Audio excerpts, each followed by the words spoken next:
Hello, good people of YouTube, Mountbatten here, and today I'm bringing you guys my top 5 ship picks for this go-round in Ranked. So Ranked is upon us yet again. It's going to be here in North America until August 4th. We got a bit of a shake-up in the ships that we can bring into Ranked, being that in the Bronze League you can take tiers 6 to 7 ships, the Silver League tier 8 to 9 ships, then in the Gold League tier 10 ships only. So those of us who have a lot of lower tier ships, man, we got a pretty big selection available for us, at least for the first go round in rank in the Bronze League. So I'm going to walk you guys through the 5 ships that I would suggest you take to rank. These are 5 ships that I have taken most of them into ranked before, and they've done pretty well, especially in this recent setting of ranked. But anyway, again, this is all my opinion. I'm not saying that you have to have one of these 5 ships to do well in ranked. These are just the ones that if you ask me what to take, this is what I would say. And again, this is all coming from my perspective too, so take that into consideration as well. So let's go ahead and get going. So coming at number 5, we have the tier 7 German battleship, the Gneisenau. So the Gneisenau is really strong, at least for me this go round in ranked. She's got a whole lot going for her that just allows her to be a pretty formidable force on the seas. So if you've never played the Gneisenau, she's a fast battleship. She is, in my opinion, one of the best tier 7 battleships in the game. What's really good too, outside of ranked, is that tier 7 is in a lot better of a place now than it was 6 months ago. It's, as I've said, within that kind of golden tier range. Tier 7 used to be the golden tier. I would say it's more toward tier 6 now, but when you're top tier in a tier 7 ship, it's a good day. It's a really good day. So it's not as good as it used to be, but it's still a pretty solid place. So if you get the Gneisenau, it's a pretty nice ship to have in random battles as well. So anyway, the Gneisenau has 6 15-inch guns. Now you might be thinking, well, that's not a lot of guns, is it? No, it's not. But for everything that the ship has, it's pretty darn good. She is a fast battleship. She can go upwards of 30 knots. With the speed flag, I believe she can go 32 knots. She has torpedoes. She has really good secondaries, especially for her tier. She has excellent armor for a tier as well, considering how fast she is too. And she used to actually have some of the best AA in the game for her tier, believe it or not.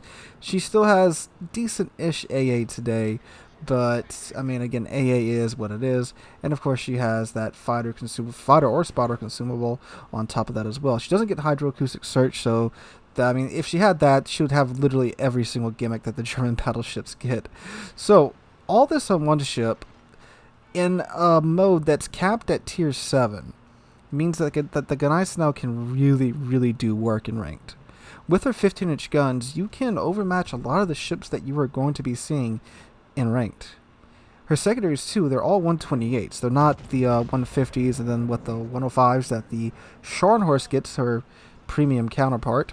They're all 128s, which means with the German pins, they can all pin 32 millimeters of armor, which means that definitely anything that you see at this ranked season, you can pin them with your secondaries.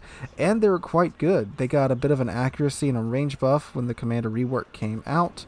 So you can get them out to 9.5 kilometers now, which is very good for tier 7.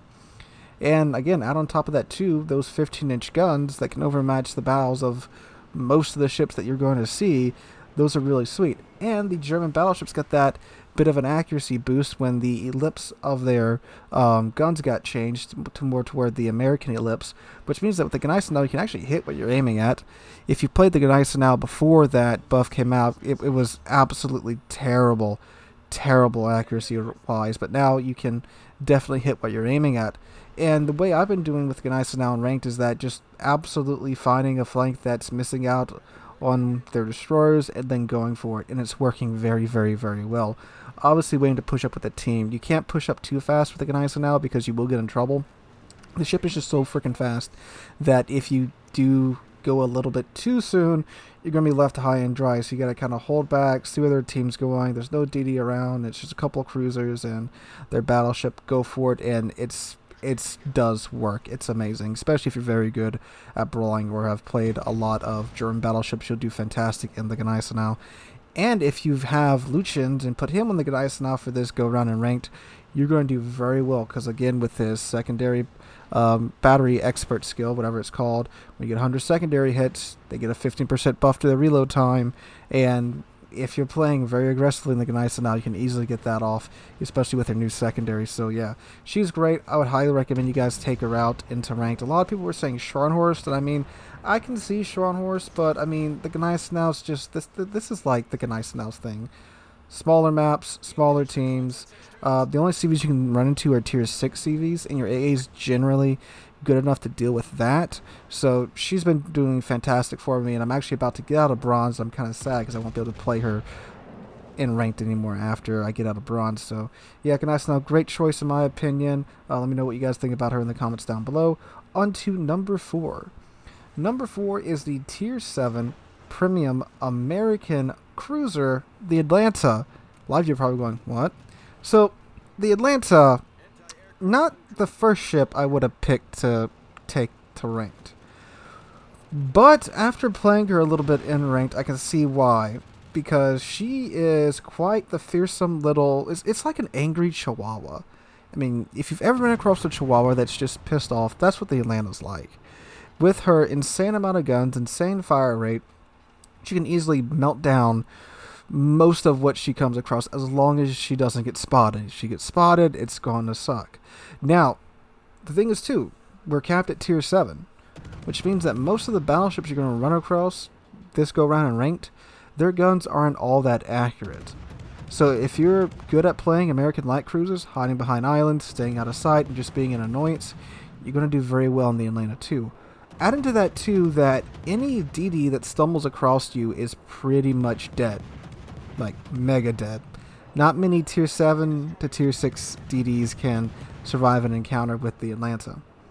Add on top of that too that her AA, yes, has been nerfed from where it was before the CV rework, but still, it is definitely very, very potent. She gets unlimited charges of the DFAA consumable, and again, you're going to be running across tier 6 CVs with Atlanta's AA and Atlanta's unlimited DFAA charges. You are going to make those CV players cry if they even think about coming near you. So, I mean, Atlanta, we all know the Atlanta. We've all been under the focus of an Atlanta. Most of us have probably played Atlanta too. Very high risk, high reward ship. But again, being in tier 7, well, being hard capped at tier 7 definitely helps it out a lot here. A very good psychological element too, because players definitely don't want to push a cruiser like this because they know that in the process of pushing them, they're going to become the center of their attention and start to get burned down. So in the match you're actually watching right now, I was holding this flank by myself, and the enemy team was very hesitant to push until I, well, inevitably just got outnumbered and eventually taken out. And this was in random battles in, I think, a tier 8 or tier 9 game too. So shows you how much players are just so hesitant to push one of these HE spammy ships. And it's a lot of fun. I've taken her out. I'm not the best light cruiser player, but I've managed to do pretty decent in her. And, you know, just take it out, have some DACA fun, bring some enjoyment to ranked, and then get going. Alright, going on down to number 3, we have the tier 9 premium German battleship, the Pommern. Of course, can't be a ranked video without mentioning the Pommern. Of course, the Pommern, the ultimate brawler, again with the smaller teams and the slightly smaller map sizes. Definitely in its sweet spot here. The Pommern, like I've said many times before, fantastic German battleship, 12 15-inch guns, torpedoes, German secondaries, German armor. Most of you that watch this channel should be very familiar with the Pommern. So, why is she good for this ranked season? Well, in the Silver League, which is where you can play the Pommern, it's restricted to tier 8 to tier 9 ships, which means that you only have to deal with tier 8 CVs. Now, they're still CVs. You still don't have a lot of AA on your Pommern, but they're only tier 8 CVs, which means that if you stay with maybe a tier 9 cruiser or maybe a good tier 8 AA cruiser like a Prince Eugen or Mainz, you'll be pretty good for the most part. Pommern's AA is okay-ish enough to deal with tier 8 CVs, but again, they're tier 8 CVs of not having to fight against, you know, the FDR or the Richthofen or the Midway or the Audacious. You have to fight against the Lexington, the Graf Zeppelin if someone's a mad lad, or, well, the Enterprise if that thing gets brought in, and at that point, well, it doesn't really matter what ship you're in, it's the Enterprise.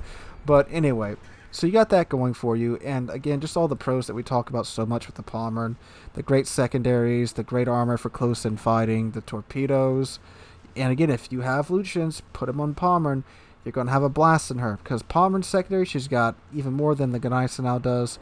They don't have the same pins as the Gneisenau's, unfortunately, but again, you're seeing tier 9 to tier 8 ships, so for the most part, you'll be okay with the stock pin on the Pommern, and you got Lucians, pop that secondary armament expert talent, get a better reload time on those secondaries, and you just really can start to go to town with the Pommern. Pommern is, again, one of the best premiums to come out in the past year or so in the game, one of the funnest too, and this is her bread and butter right here.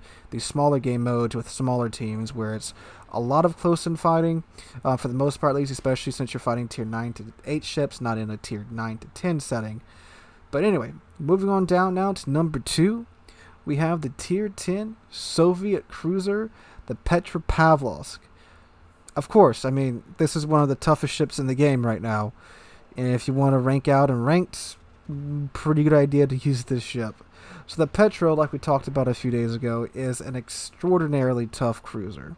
She's got a pretty strong armor scheme. She's got that Soviet large cruiser armor scheme. You know, the icebreaker bow, the great armor from the sides if you angle.